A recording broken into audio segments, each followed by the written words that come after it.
जय भोजपुरी सब भोजपुरी श्रोतागण लोग हमनी के तिवारी ब्रदर्स प्रणाम करल बानी, यानी हम जीजी तिवारी जी अंकित तिवारी आप सब लोग के बीएफसी रिएक्शन और ब्लॉग के माध्यम से स्वागत बाटे। आप लोग कैसन बानी जा, आशा करते हैं आप लोग भी बढ़िया हो हम जा।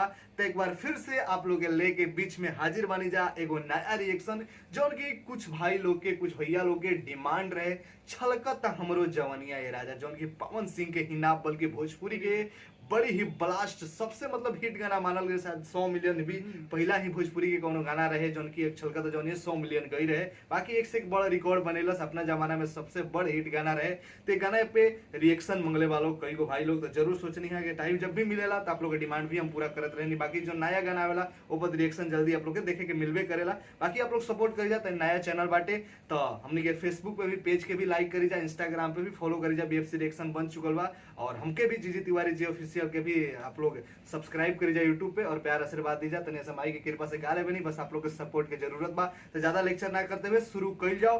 तो गाना के बारे में बात कर तो गाना पवन सिंह जी बड़े आजाद सिंह जी गाना के लिखले रहन और म्यूजिक शायद की कर रहे और म्यूजिक मधुकर आनंद जी के नाम हमरा याद रहे लेकिन हम लेत ना रहे कि मधुकर आनंद जी के म्यूजिक रहे। तो चलिए देखल जाओ आखिर छलका जवनिया के देख के का चेहरा के रंग बनता, अंदर का खुलबुलाहट हो रहा बा, ये तो देखला पर आप लोग खुद ही नोट करम जा। तो चलिए शुरू कर जाओ। वाह वाह, म्यूजिक में सीधे में कुछ होके लगेला, ये तो पवन सिंह के का कहला सिग्नेचर बवाल भी भई रहे कोई को भाई काजल रहमानी तो हॉट लागबे करे।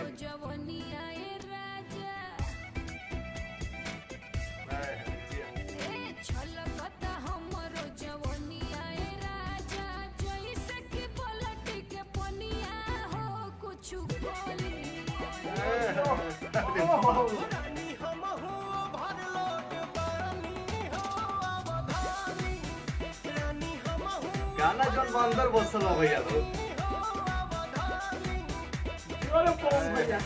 का जब मतलब सीन गजब बनावल गया है।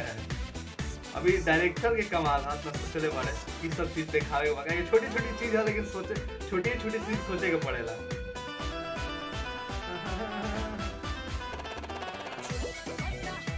और तो बनाइए दे बड़ा गाना एक्सरसाइज करो था ओड़े के बाला करता।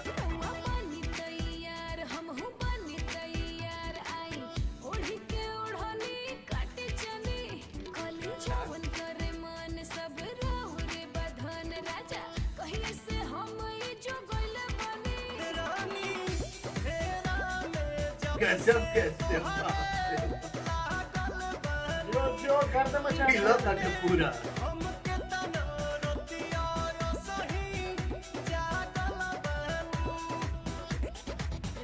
कमाल के मतलब सोचले हो के जी डायरेक्शन कइले बानो समझी बहुत अंदर तक सोचत है।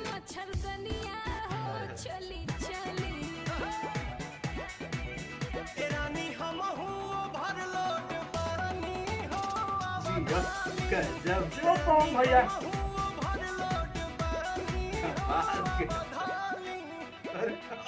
लाजवाब कमाल के बात तुम्हारा जबड़ा दिक्कत अच्छा रे नियॉन बैलेंस भइल वाला भइल नहीं होता है बढ़िया से। अच्छा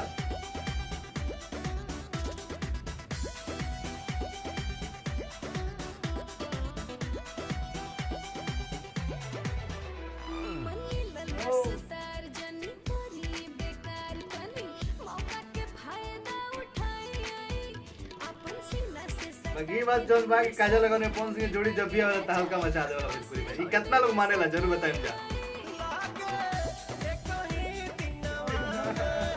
लाइन सब हिट वाले सब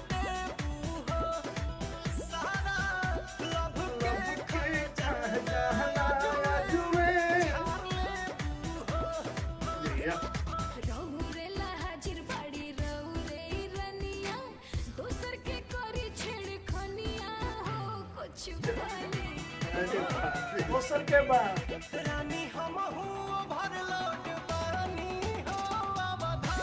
कमाल की स्टाइल देखेंगे पैर चला। अरे थोड़ा कैमरा नीचे करी तो कैमरा चलावे वाला थोड़ा बवाल पावर स्टार पवन भैया गजब। थोड़ा कैमरा चलावे वाला जे रहन उनका थोड़ा ध्यान देवे के चाहिए क्या थोड़ा वीडियो नीचे जात रहे। बाकी जो नी गाना बाटे देखला बा तो मूड बनाइए देता और हॉट भी बाटे बोल्ड भी बाटे। एकरा के अश्लील अब आप लोग का समझ में उतना नहीं खे, लेकिन इतना तक गाना जोन बाटे ना हो जैसे कह जाला हॉट बोल्ड कह जाला का बोल्ड बा का हॉट बा तो उतना तो पब्लिक देखल पसंदे करल। और देखी भैया पब्लिक कहीं ना कहीं इतना मिलियन व्यू देले बाड़े तो पसंद तो कैले ही बाड़े। तो पब्लिक ही जैसन पसंद करता मेन बात कि कैसन सुने वाला पब्लिक बाड़े तो कहीं ना कहीं दिल के सबके गाना पसंद आई जवाब बा बा। तभी लोग पसंद कइले बा। गाना जबरदस्त बा।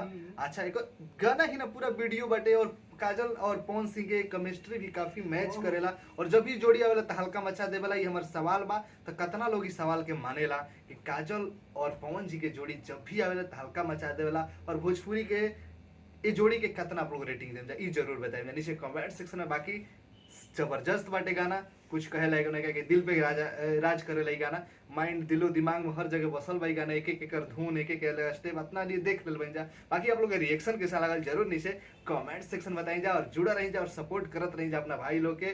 तो मिलते अगला रिएक्शन वीडियो में, तब तक के लिए बाय बाय टेक केयर जय भोजपुरी।